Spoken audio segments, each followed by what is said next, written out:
How is it going, everybody? Today, I'm super excited to announce my guest. He's a 2022 NFL draft prospect, a Texas A&M alum, one of the fastest players in the NCAA. Around here, we call him the Flash, but his name, Caleb Eagans. How we doing today, brother? Doing good. How you doing? Thank you for having me. Yes, sir. Yes, sir. I'm blessed to have you on the show today. First and foremost, we got to rep that area code. So tell us a little bit about your hometown and what makes it so unique. Yeah, I'm definitely 903 from East Texas. Born and raised, born in Palestine, Texas. Grew up in Jewett, Texas. Was there all my life, went to high school there and left East Texas and went to College Station where I went to Texas A&M. That's what's up. That's what's up. Got to go for the hometown team. You feel? Yes, I sir. know. I know they be breeding speedsters down there too. So, Absolutely. Absolutely. tell us a little bit about your recruiting process. I know you played so many sports in high school, bro. Baseball, basketball. You ran track. You played football. The whole nine, bro. Tell us about your recruiting Absolutely. process out of high school and how you ended up at Texas A&M. It was definitely a lot of decision making in the process. I wasn't sure if, I wanted to go the football route, or track route or, basketball route. As a sophomore in high school, I had for basketball, I'm going somewhere to play. It was probably the end of my junior year, beginning of my senior year when track, got really big and I had some football schools looking at me. And I know my mom, she really wanted me to go to Texas A&M.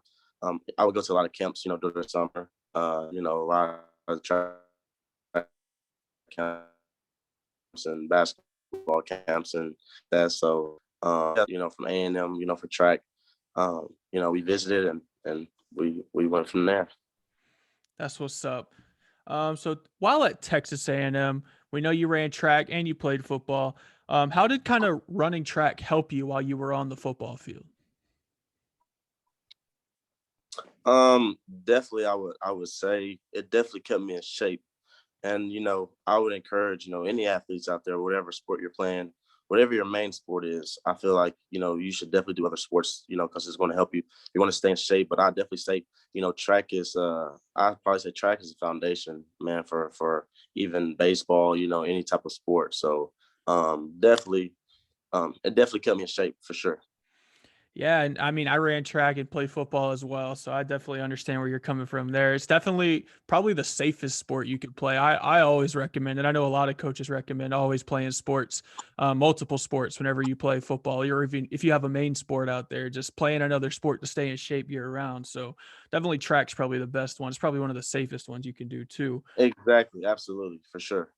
Yeah. So what is one piece of advice that you have heard throughout your entire life that you've been given that'll always stick with you? Um, I'd probably say, always stay encouraged. Always stay encouraged. Trust the process. That's very cliche. And, instead of, saying trust the process, I like to say, trust, God's plans, because a lot of times, we had a little, obstacle, maybe we're at school and, things don't go as much as we would like it, or, maybe you get an injury, or maybe you have, something that you're dealing with, off the field or off the track, that you have to gotta, or off the court that you gotta try to, you know, um, deal with adversity there. So just always, trusting God's plans and whatever type of, roadblock you come across, don't just stop there. Don't give up, fight through it, keep going and just stay the course, just keep moving. Facts. God got a funny way of working things out for you, bro. So you just got to stay the course. Always, always. Facts. So you're currently in the NCAA transfer portal. Kind of what is that process like? Like, take us through like what that process is like, how you enter the portal, and then kind of what's your timetable on when you'll be announcing your next team for us? So basically, the transfer portal, talk to your compliance director and things like that, and they put you in a transfer portal, and coaches are able to contact you. And I definitely say, it's a little bit more, it's a little bit, better as a grad student instead of like getting recruited out of high school, because there's a lot more, rules and rules on the amount of visits and everything that you can get and things like that. But as already played and being a grad transfer, it's a little bit different.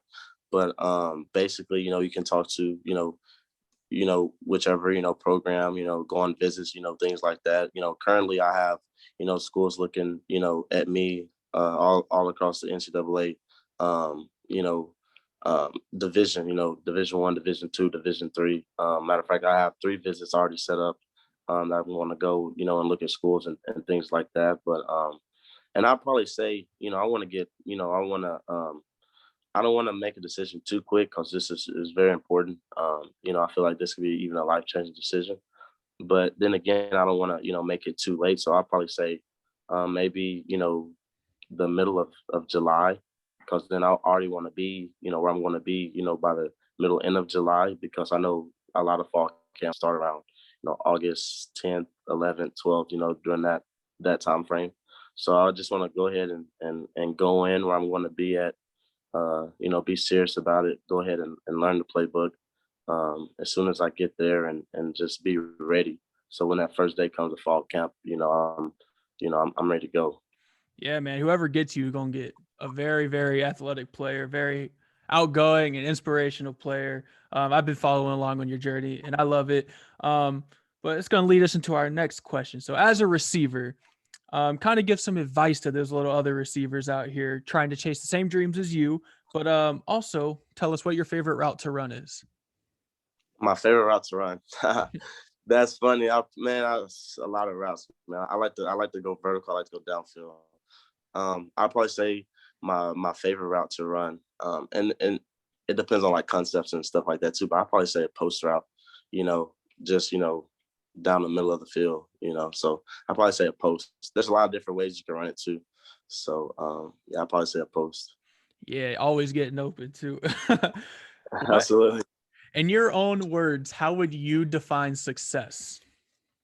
Ooh, that's a good question. I would say I would say success is, um, a lot of people look at, accomplishments and, accolades as success. And to some extent, yes, but I feel like success is at the end of the day when you know that you've done all you can and you just continue to push forward and work hard and you're satisfied with how there's no regrets. I feel like to me that's success whenever you know that you did all you can do and you put in the work, you work hard, you do things right. And you can't look back and say, man, I wish I would have done this. To me, that's success. Facts. I agree wholeheartedly with that statement. So we all know that you're blazing fast, the fastest out there, bro. I had never seen anyone faster. Yes, How sir. did you tell us about how you got the nickname Flash? Man, well, honestly, I got the nickname. I was in junior high. I was in junior high actually. It was at a track meet. And man, we were just it was actually doing long jump. And so there were so many schools there. There were so many schools, there's so many buses there. And I believe it was a guy from Cameron Hill. I can't remember the school. I know they're like maroon. But I had went down through there, and did a jump and everybody's like, oh man, crazy. And so I just started hearing flash, flash, flash. And I'm like, I don't know who they're talking about. And so I guess, guys didn't know my name. So when I went, when I was walking back, there was like, hey, Flash. And so it just kind of, stuck, what I'm saying? They were calling me DFlash because there was actually another guy who was jumping with me. It was like a little finals jump off or whatever. And his name started with a D. I guess they thought it was me. So they just called me DFlash. And so it just kind of stuck. And so then like the next day, like some of my friends was calling me that. And, some of the coaches was calling me. Even when I went to A&M, Coach Sumlin, like, he was like DFlash, so it just stuck, man. That's what's up, bro. Like, I'm going off topic a little bit, a little off script, but there is no feeling, absolutely no feeling crazier than like I played football, I ran track, like I played soccer, I played a bunch of different sports, and there's no feeling like when you're in the blocks, bro, in a track meet and they're about to pull that trigger, bro, and bro, your heart racing. You're like, oh, Man, I'm telling you this, honestly, that feeling right there is this. I'm talking about butterflies, butterflies, butterflies. And like you can hear your stomach growling, man. it's Yeah, it's crazy, different. It's different. And bro. it's funny though, because it's funny that you said because like I just remember like, running the 100 or the 110 hurdles or even 300 hurdles being across from the finish line. and it gets kind of quiet, and then I can just hear my mom, you know what I'm saying? And so I'm knowing she has a camera, and the time it goes off is, you have those butterflies, but after those first, second or two, then, everything, is out the window.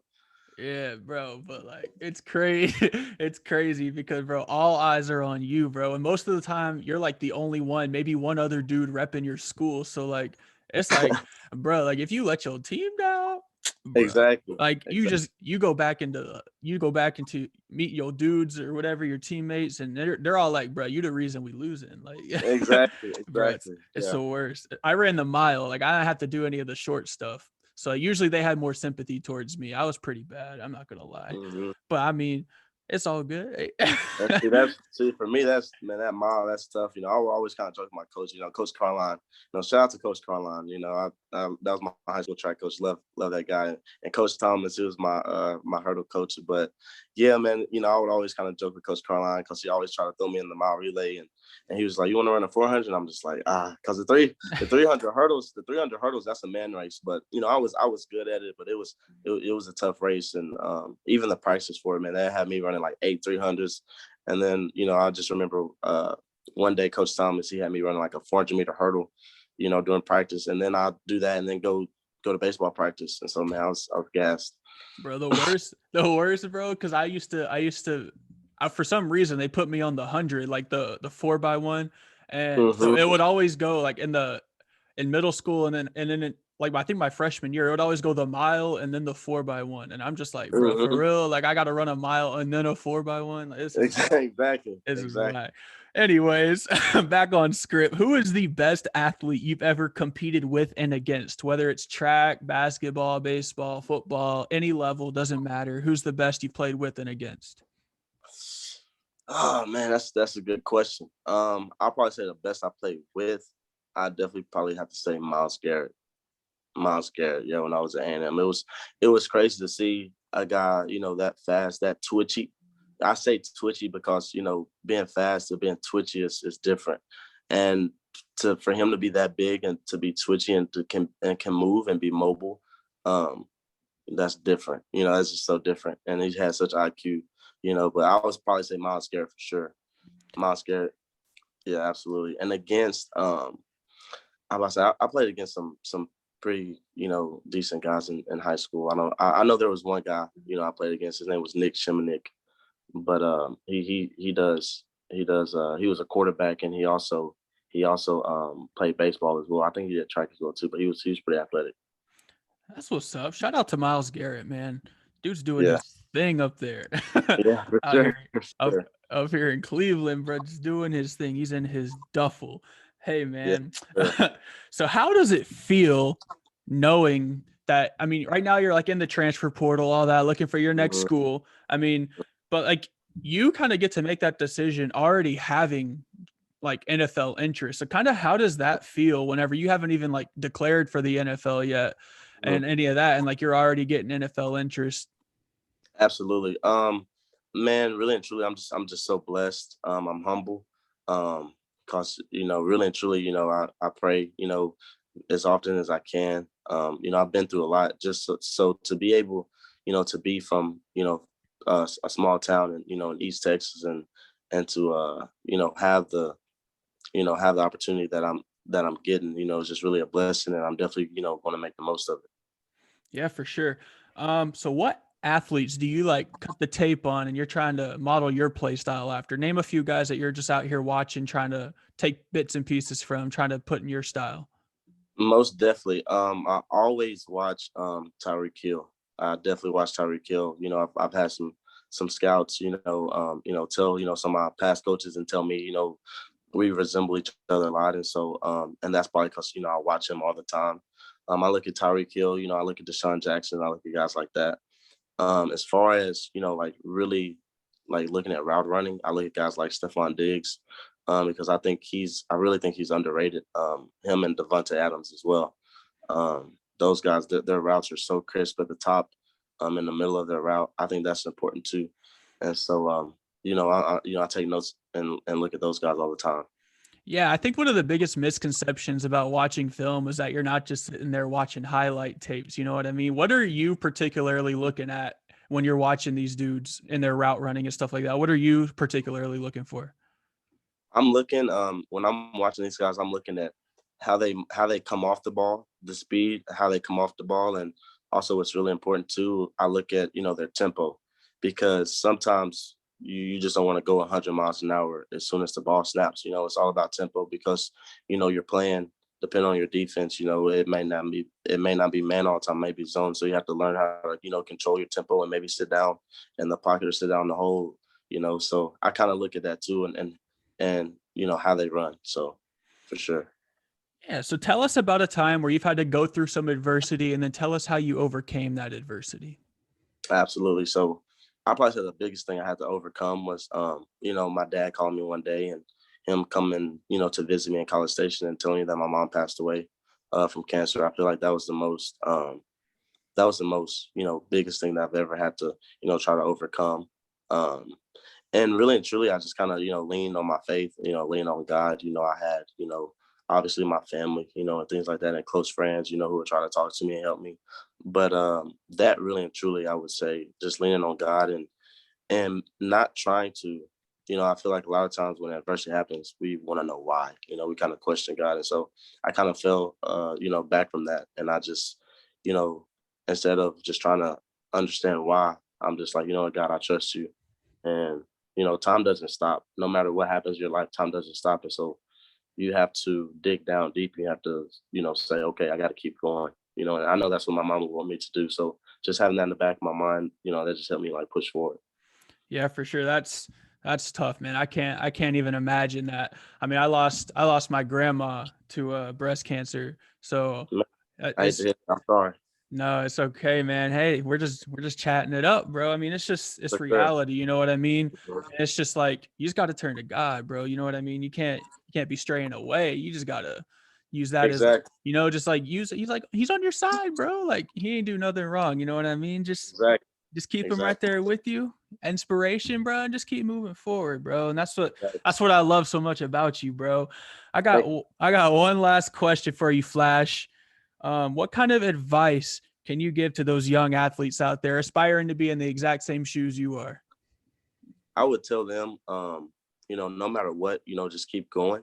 And again, that seems simple. Keep going. It seems simple, but in reality, even like life, you're gonna have things that happen, and a lot of guys, I feel like the difference between guys succeeding or not even succeeding, but reaching their full potential and not getting there is they give up along the way. They quit along the way. And the guys who get there, they find a way to grind it out. And so I definitely say, no matter what happens, just stay encouraged. Stay encouraged. Watch motivational videos. Watch guys like Inky Johnson and ET Hip Hop Preach. Watch guys like that. Get in. Read some scriptures. Things like that. Have good conversations with people who care about you, and that'll get you a long ways. For sure. Why don't you go ahead and tell everybody where we can follow you at, subscribe to you at, everything. Drop your Twitter, your Instagram, the whole nine for us real quick. Absolutely. So Twitter and Instagram is at DFlash_Eagans. So that's DFLASH_EAGANS. And you can find me on Facebook. It's just Caleb Eagans. That's what's up. Thank you so much for hopping on the show. Ladies and gentlemen, Caleb the Flash Eagans. You already know, 2022 NFL draft prospect, Texas A&M alum, the whole 9 yards, fastest player in the NCAA. Thank you so much for hopping on the show today. I appreciate you. And we are all, I can speak for my listeners on this one. We're all super excited to see where you're going to wind up. We're super excited to watch your journey. And thank you so much for sharing everything today. Yes, sir. Thank you. Thank you. It's a blessing for you having me. Thank you. Yes, sir.